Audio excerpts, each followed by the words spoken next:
बाद दुनिया पर मंडरा रहे सबसे बड़े तबाही के खतरे की, ऐसी तबाही की समुद्र तटों पर बसे शहर डूब जाएंगे।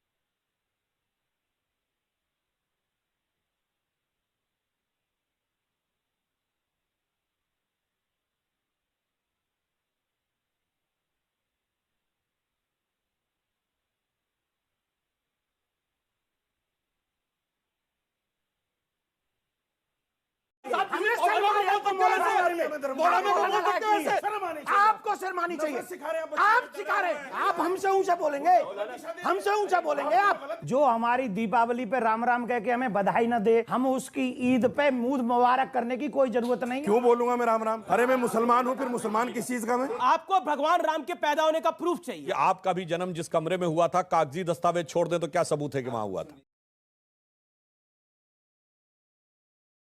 जैसे ही इन जिहादियों को पता चला कि इस बार नरेंद्र मोदी जी स्वयं अयोध्या आ रहे हैं प्रभु श्री राम को सिंहासन पर विराजमान करने के लिए, ये जिहादी बौखला गए हैं और टीवी डिबेट पे आके फिर से राम जन्मभूमि का कागज मांगने लग गए हैं और सवाल पूछ रहे हैं कि राम कहाँ पैदा हुए थे। इनकी इतनी ताकत बढ़ गई है कि ये पूरे ब्रह्मांड के स्वामी के जन्म का प्रमाण पत्र मांग रहे हैं। आज की इस वीडियो में आप इतनी धुलाई आज तक आपने नहीं देखा होगा। देवकी नंदन ठाकुर जी महाराज और सुधांशु त्रिवेदी दोनों मिलकर इन जिहादियों की इतनी पिलाई की है कि ये यहाँ से भागते खड़े दिखाई देंगे। बहुत ही मजेदार धुलाई होने वाली है, तो चलिए पहले देख लेते हैं, फिर आगे बात करें। इसका कोई प्रूफ नहीं है कि राम अयोध्या में नहीं, नथिंग। आपको भगवान राम के पैदा होने का प्रूफ चाहिए। हम स्थान की बात कर रहे हैं। स्थान क्या मतलब है आपका? अयोध्या में रामलला विराजमान है, थे और सदैव रहेंगे।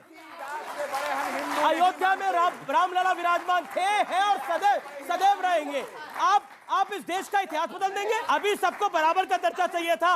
राम, भगवान राम, उनको मर्यादा पुरुषोत्तम इसलिए कहा जाता है क्योंकि उनका हर कार्य मर्यादा के साथ संपूर्ण होता है। उन भगवान राम को ऑनरेबल सुप्रीम कोर्ट ने विराजमान करा और उसके बाद भी ये कहते हैं कि सबूत लेके आओ कि रामलला वही विराजमान थे। कैसे साबित करूंगा? अगर मैं आपसे पूछूं कि आपका भी जन्म जिस कमरे में हुआ था, कागजी दस्तावेज छोड़ दे तो क्या सबूत है कि वहां हुआ था? बताइए, सबूत बताइए ना, सिर्फ कागज पे ही तो लिखा है ना। आपका मांग रहे, वो आपका मांग रहे भैया। नहीं, मैं सबूत और सुनिए, मजेदार बात सुनिए। पूरी बात कर लो। देखिए साहब, मजेदार बात जानते क्या है? जो कहते थे कि भगवान राम जहां पे विराजमान है उस आधार पे नहीं माना जाएगा, सबूत, कागज, 500 साल पुराने कागज चाहिए। और वही सीएनआरसी में कहते थे हम जहां विराजमान है मांग लो, कागज नहीं दिखाएंगे। तो मुझे यह याद आता है कि रामचंद्र कह गए सिया से ऐसा कलयुग आएगा कि रामलला तो कागज देंगे, बाकी कोई ना दिखाएगा। मैं राशिदी जी से पूछना चाहता हूं कि आप दिवाली के शुभ अवसर पे अपने तो चलिए हम कराते हैं उन महान महापुरुषों की दर्शन। घर में दिया जलाएंगे और राम राम बोलेंगे? नहीं, मैं तो नहीं बोलूंगा भाई, मैं तो नहीं बोलूंगा। क्यों बोलूंगा मैं राम राम? अरे मैं मुसलमान हूँ, फिर मुसलमान किस चीज का मैं आपसे थोड़ा ही कह रहा हूँ आप अल्लाह अल्लाह बोलो। कैसी सवाल करते हैं यार आप लोग। मैं एक चीज बताऊं, ये है वो देश, ये है वो देश। देखिए, ये पढ़ा रहे हैं आप बच्चों को, ये पढ़ा रहे हैं आप बच्चों को, ये नफरत सिखा रहे हैं आप बच्चों को। ए भैया, ये नफरत सिखा रहे हैं आप बच्चों को। आपके प्रश्न का उत्तर हम दे रहे हैं। सुनिए, जो हमारी दीपावली पे दीप न जलाए, जो हमारी दीपावली पे राम राम कह के हमें बधाई न दे, हम उसकी ईद पे मुंह मुबारक करने की कोई जरूरत नहीं है। अपने मनाओ। ये देखिए धर्मगुरु, क्या जरूरत है? ये देखिए धर्मगुरु, इन्हें कहते हैं धर्मगुरु, जो नफरत सिखा रहे हैं बच्चों को। ये गलत है, ये आप नहीं कह सकते। आपको भी गलत है। आपने कैसे कहा राम राम नहीं बोलेंगे? आपने कैसे कहा नफरत सिखा रहे हैं? हम सिखाएंगे, हमारे बच्चे नफरत सिखाएंगे। ऐसे धर्मगुरु राम राम सिखाएंगे। शर्म आनी चाहिए। आपको शर्म आनी चाहिए। शर्म आनी चाहिए। आपको शर्म आनी चाहिए। सिखा रहे हैं आप सिखा रहे हैं, आपसे ज्यादा कोई नहीं सिखा रहा है। आप सिखा रहे हैं, आप हमसे ऊंचा बोलेंगे, हमसे ऊंचा बोलेंगे। आप सिखाएंगे हमको, आप सिखाएंगे हमको। धर्मगुरु कहते हैं अरे मौलाना साहब, हमने शर्म आ रही है तो मौलाना शर्म है। किसको बोल रहे हो? आपका शर्म है। औकात तो ये किसी मौलाना के सामने ऐसे बोल रहे हो। देवकी जी ने कहा कि जो ये पूजा ना करे या राम राम पूजा नहीं, उन्होंने बोला, उन्होंने नहीं बोला, उन्होंने नहीं बोली है बात, उन्होंने नहीं बोली है बात, नहीं बोला, पूजा नहीं बोला, झूठ उन्होंने बोला जो तुम्हें दिवाली की राम राम ना करे। नहीं बोला, पूजा नहीं बोला।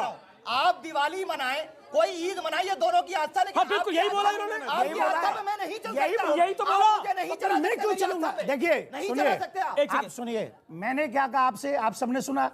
जो मेरी दीपावली में इन्वॉल्व हो, मुझे उसकी ईद में मोबाइल क्या जरूरत है? यही बोला ना मैंने। हाँ, ठीक है, ठीक है, ठीक है। सुधांशु, बिल्कुल। देवकीनंदन जी, अब शांत हो जाइए। अब आखिर में आपको कुछ सुनना है। जी जी देखिए, मैं सिर्फ ये कहता हूं, ये दीपावली का पर्व जानते क्या था? जिस दिन भगवान 30 सेकंड, वापस आए आखिरी थे। दौर। और उस दिन क्या हुआ था? भरत ने थाली में खड़ाऊं रखकर अपने सगे बड़े भाई का स्वागत किया था। ठीक, यह है राम की परंपरा। और एक है बाबरी की परंपरा। औरंगजेब ने सगे बड़े भाई दारा शिकोह का सर काटकर थाली में रख के स्वागत किया था। अब ईद मनाओ चाहे दिवाली, अपने घर में क्या चाहते हो देख लो, राम की परंपरा या बाबर की परंपरा। जी देवकीनंदन जी, मंदिरों का पैसा जब से आजादी हुई है इस हमारे देश की, तब से उसका दुरुपयोग ही किया गया सरकार के द्वारा। हम चाहते हैं कि उस पैसे से गुरुकुलम बने और भारत की संस्कृति, जो बच्ची पूछ रही थी, वो आगे बढ़े। पहली बात। दूसरी बात सुनिए, एक और बात, एक ताली नहीं, एक सेकेंड। जब ईद आती है तो ये हमसे सुनना चाहते हैं ईद मुबारक, पर जब दीपावली आती है तब हमसे कोई राम राम करने नहीं आता।